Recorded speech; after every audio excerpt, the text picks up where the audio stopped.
Dalam kupasan bab 2 itu adalah landasan teori. Yang pertama adalah Dandi harus fokus kepada teori-teori yang dicantumkan di sini. Dalam hal ini bersama Al-Andawi Andi bersama Ustadz Sapriandi itu tidak perlu mengomentari teori yang kita masukkan di sini. Misalnya udah kamu buatlah di sini bla bla bla bla bla, langsung dikomentarkan, nggak usah. Terangkan aja gitu. Nggak usah, kamu harus pandai-pandai menghubungkan dari kutipan satu dengan kutipan berikutnya sehingga tersusun rapi. Boleh sih dikomentari bila memang tidak jumpa titik temu dari kutipan pertama dengan kutipan kedua. Ini yang jadi permasalahan adalah kita mengomentari seakan-akan kita ikut andil situ menjelaskannya, padahal itu nggak usah momen kita. Halo sahabat semuanya, salam giat. Berjumpa di channel Al.Andawi Andi. Jangan lupa klik tombol subscribe dan nyalakan loncengnya ya. Terima kasih. Assalamualaikum warahmatullahi wabarakatuh. Salam giat. Berjumpa kembali bersama channel Al.Andawi Andi. Kali ini kita berjumpa dengan mahasiswa S1 Ilmu Al-Quran Tafsir Fakultas Usuluddin dan Studi Islam Universitas Islam Negeri Sumatera Utara Medan, bernama Dandi, bukan Dendi. Apa judulnya kemarin, Dendi? Tentang makna. Makna batil. Makna batil. Sekarang masuk kepada bab 2. Baik, teman-teman itu sekalian, juga Dendi khususnya di dalam Al-Andawi Andi selalu menempatkan dalam kupasan bab 2 itu adalah landasan teori. Yang pertama adalah Dandi harus fokus kepada teori-teori yang dicantumkan di sini. Ini gaya Ustadz Sapriandi, walaupun gaya yang lain sah-sah saja untuk memberikan komentar. Dalam hal ini bersama Al-Andawi Andi bersama Ustadz Sapriandi itu tidak perlu mengomentari teori yang kita masukkan di sini. Misalnya udah kamu buatlah di sini bla bla bla bla bla, langsung dikomentarkan, nggak usah.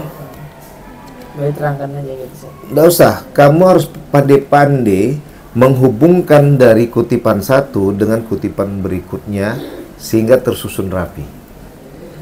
Boleh sih dikomentari bila memang tidak jumpa titik temu dari kutipan pertama dengan kutipan kedua. Ini yang jadi permasalahan adalah kita mengomentari seakan-akan kita ikut andil situ menjelaskannya, padahal itu nggak usah momen kita. Yang kedua, di dalam landasan teori ini ya, tugas kita adalah untuk mengenalkan apa kata-kata yang mungkin belum benar-benar dipahami oleh pembaca. Kalau kita di sini seperti apa? Makna. Mungkin Dandi karena melihat makna ini dalam kajiannya dan dibuat secara teori, nggak ada masalah. Karena ini kaitannya bisa dikupas kepada kajian filsafat dan tasawuf. Walaupun Dandi orang prodi ilmu Al-Quran Tafsir, makanya Ustaz nggak akan permasalahkan itu. Artinya Dandi mempunyai poin tersendiri untuk menjelaskan maknanya nanti ke sini. Karena di sini tadi kan pengertian makna. Ya, makanya tadinya Ustadz coret, jadi nggak jadi Ustadz coret. Kenapa? Ini adalah suatu kreativitas Dandi untuk menunjukkan, dan bisa jadi banyak juga yang belum tahu apa itu makna. Yang dipahami orang selama ini mungkin makna itu adalah terjemahan. Padahal makna itu sama seperti tafsir kalau dalam program studi ilmu Al-Quran Tafsir. Baik. Nah, yang kedua adalah di situ nggak perlu dijelaskan lagi makna itu apa, tapi cukup kita kuatkan makna itu apa yang disampaikan oleh kalangan intelektualis. Makanya disinilah yang pertama tadi Ustaz katakan, ya, jangan campuri untuk mengomentari setiap teori yang ada di bab 2 ini. Disitulah kreativitas kita akan terpompa, terbentuk ketika kita mampu hubungkan antara kutipan pertama, kutipan kedua, kutipan ketiga, sehingga hidup dia. Padahal bukunya beda-beda, tapi kok bisa nyambung. Kreativitas itulah teman-teman YouTube sekalian yang di Al-Andawi Andi Channel YouTube ini mendidik mereka untuk bisa berkreasi. Kedua, nah mereka nanti akan fokus kepada bab 4-nya, jangan fokus di bab 2. Nanti bisa jadi resensi kita. Ini gaya Al-Andawi Andi ya, Sapria Andi. Walaupun dari penguji dan dosen yang lain mungkin membolehkan ke situ. Cuman survei membuktikan ketika sudah banyak dituangkan di bab 2, di bab 4 kehabisan kata-kata tuh. Yang ketiga, ketika dilacak Turnitin, banyak kali yang sama kata-katanya yang sudah terpakai di bab 2 dan itu diulangkan lagi di dalam bab 4. Itulah kenapa Sapria Andi dalam channel Al-Andawi Andi tidak membolehkan untuk mengomentari landasan teori yang telah kita letakkan kajian-kajian teori dari kalangan intelektualis sesuai dengan judul kita ya. Ada makna, ada batil, ada Quran ya. Jadi cukup makna, batil itu aja yang disampaikan. Maka di sini yang dikedepankan bagaimana dan tidak tergoda. Kadang tergoda itu dan untuk menjelaskannya.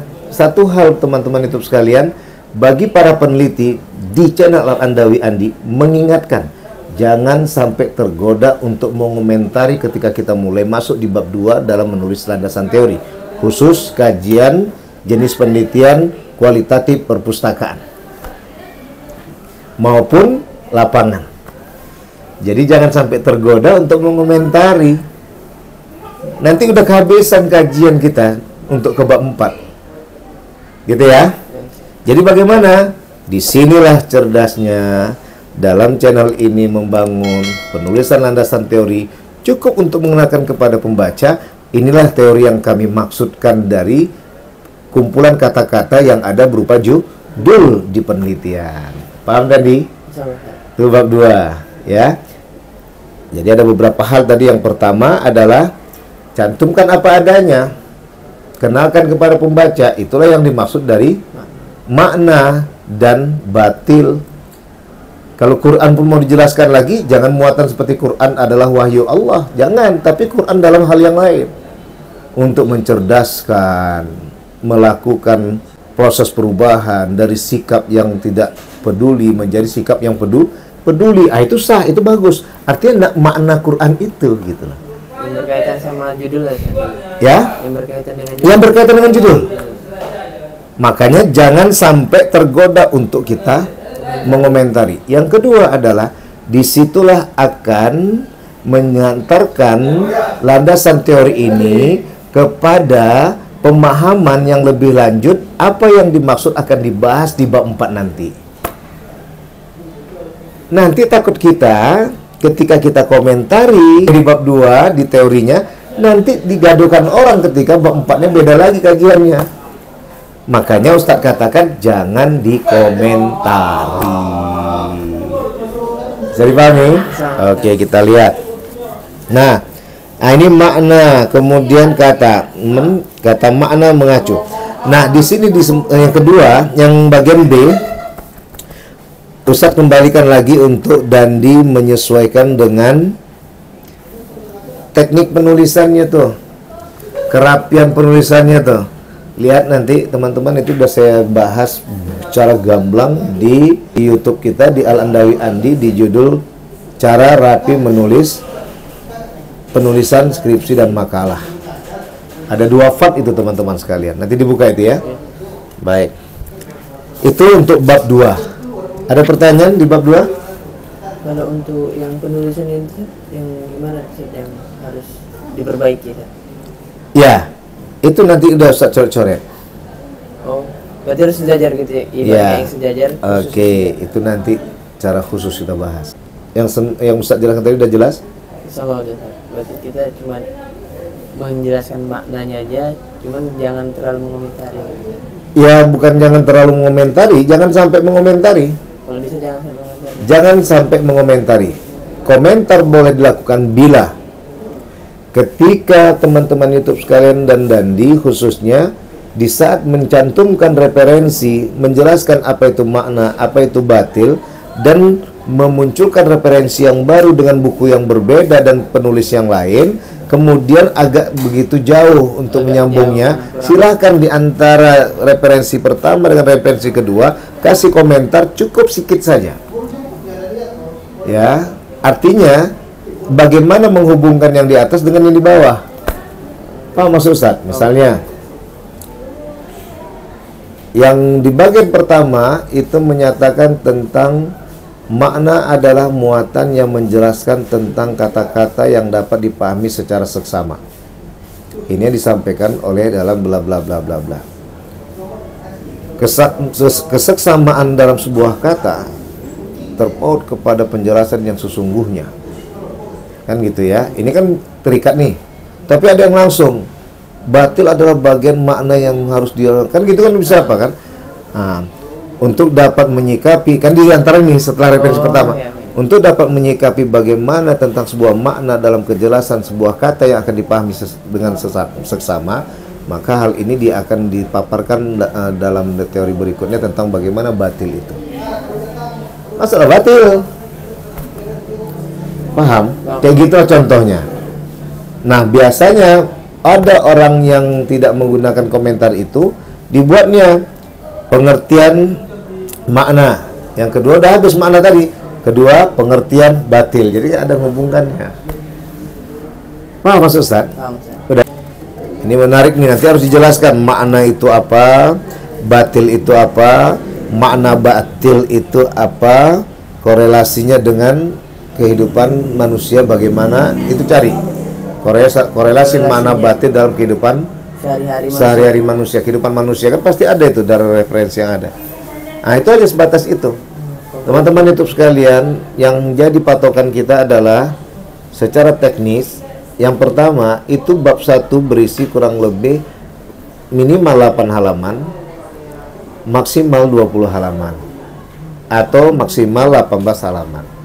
Kemudian di bab 2 itu minimal 15 halaman, maksimal 25 halaman. Kalau dia tadi 18, taruhlah 20, 25 tambah 20 berapa? 45. Masuk di bab 3 nanti, masalah tentang mengenalkan tokohnya siapa. Ya, itu taruhlah tadi kurang lebih 7 sampai 10 halaman.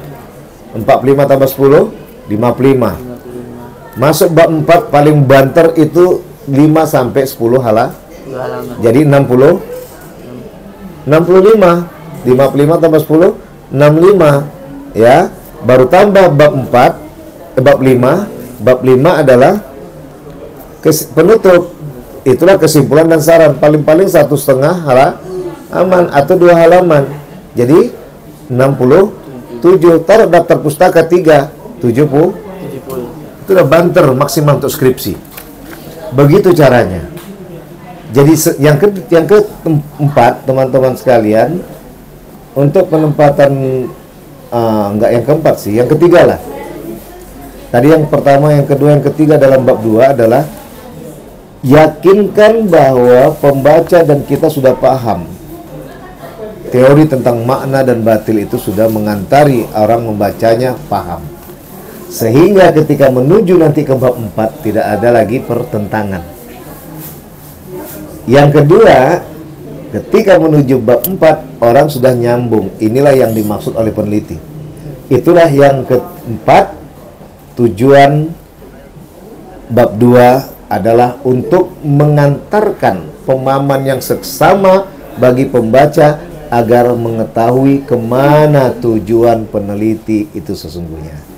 Terutama khususnya kajian jenis penelitian kualitatif, perpustakaan, dan lapangan. Terutama paling utama adalah perpustakaan.